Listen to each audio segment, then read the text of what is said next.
All right, everyone, happy Friday.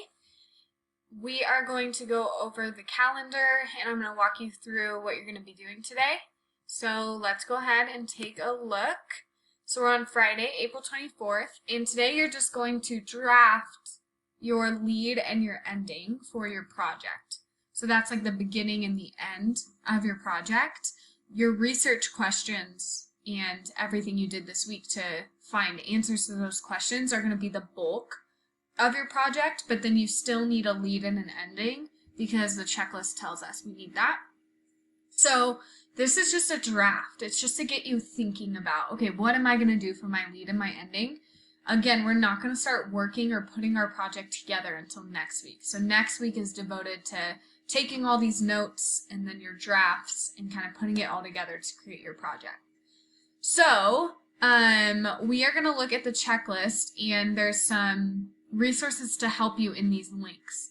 The only assignment you're doing is the Google form on Google Classroom. So these links are just to help you brainstorm about what you want to do for your lead and your ending. So if you look at this document, it will take you to a really awesome resource for you to start drafting your leads and endings and get an idea. Also, the checklist is broken down for you on this.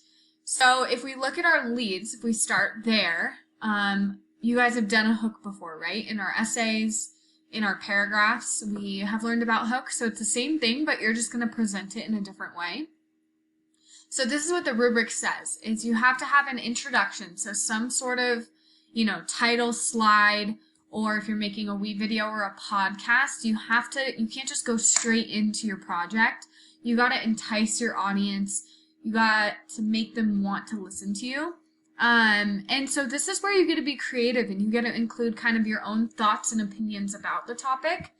Here are some possible leads you could use. You are not limited to these. I want you to be as creative as you can, but if you have trouble coming up in interacting with that creative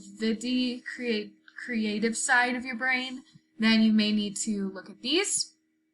So again, you're going to do that on your own time. And then there's a whole section for endings. So the purpose of an ending is you can't just be like, done, right? You have to bring it to a close. And again, this is where you kind of get to include some of your own thoughts and opinions. Your conclusion has to kind of summarize, okay, what was the most important parts of your project, and kind of give a last final insight. What do you think about this? Kind of stir them into action, right? Or stir them into deeper thinking about your topic. And again, here are some possible examples. Okay, so you're going to take a look at that at your own time. And you're not, completing anything. This is just a resource for you. We are going to look at the sample project and see what they did for their hook and their ending. Okay, so, jumped all the way to the end. Weird. Okay, so this is their title slide. They did, the topic, their big picture topic. Carbon footprints in our planet. And then their hook is just a quote, "One footprint could change everything." And that's what they're kind of doing to allude to what their project is really about, which is that, our individual carbon footprint matters and impacts the world. So that was awesome. Now, what I did want to point out with this is they have their first research question gives background information.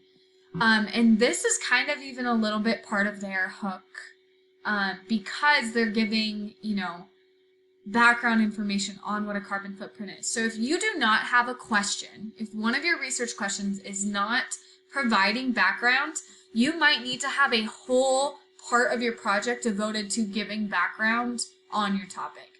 So again, if we go back and look at the checklist, so we're going to go here and look at the informational checklist. For the lead, it says that you need to have an introduction, that includes ideas about your topic and how it's going to develop. So you need to have, if someone doesn't know what a carbon footprint is, if in one of your research questions doesn't answer that question, you're going to need to provide information. So if you're doing elephant extinction, you got to give background on, okay, what's the deal? Why are elephants extinct? If you're doing space colonization, you got to give background of what is that? What is it? What does colonizing mean? Okay, so yes, you need a hook, but you also need to provide background, okay?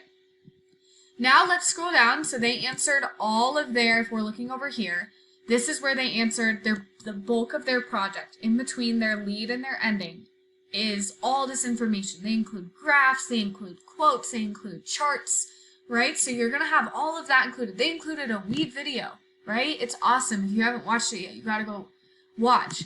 And they included like a story. They included a lot of personal information, a lot of their own thoughts. The notes you took this week all had a reflection on them. This might be, you know, where you kind of include some of that information. But then finally, you're going to get to the ending. And this is their ending slide. They say, ultimately, just be mindful. Okay, so, you know, what's the deal with carbon footprints? What can we do to help?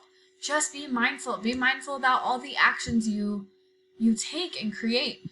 And it says, just being informed and aware of making small choices each day to reduce your carbon footprint will make a big impact. That's concise, that's short.